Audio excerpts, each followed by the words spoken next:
ഖുറാനിൽ ദിവസം എന്ന വാക്ക് 365 തവണയും മാസം എന്ന വാക്ക് 12 തവണയുമാണ് ഉപയോഗിച്ചിരിക്കുന്നത്. നോക്കൂ, എത്ര വലിയ അത്ഭുതമാണ്. നമ്മുടെ ഇന്നത്തെ കലണ്ടറിൽ 365 ദിവസങ്ങളും 12 മാസങ്ങളും അല്ലേ ഉള്ളത്. എത്ര വ്യക്തമായാണ് ഈ കലണ്ടർ ഒന്നും ഇല്ലാതിരുന്ന കാലഘട്ടത്തിൽ 1400 വർഷങ്ങൾക്ക് മുൻപേ ഖുറാൻ ഇത് നമ്മളെ വ്യക്തമായി പഠിപ്പിച്ചത്. ജാതി തള്ളാണ് ഭായി.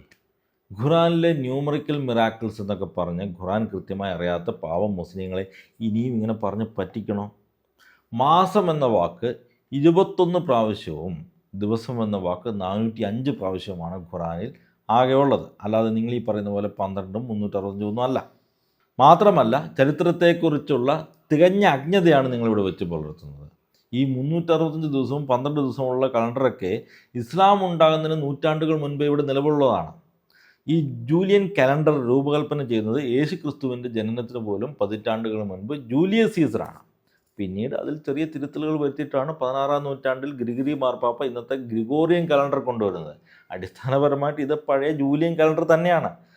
അപ്പോൾ ഇസ്ലാം രൂപം കൊള്ളുമ്പോഴും ഖുറാൻ എഴുതപ്പെടുമ്പോഴും ലോകത്ത് വളരെ പ്രചാരത്തിലുണ്ടായിരുന്ന കലണ്ടർ തന്നെയാണ് ഈ 365 ദിവസവും 12 മാസവും ഒക്കെയുള്ള solar calendar.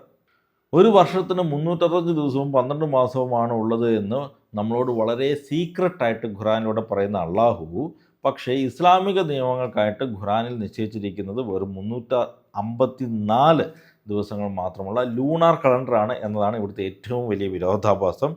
The numerical miracles in the Quran are ഡീബങ്ക്ഡ്.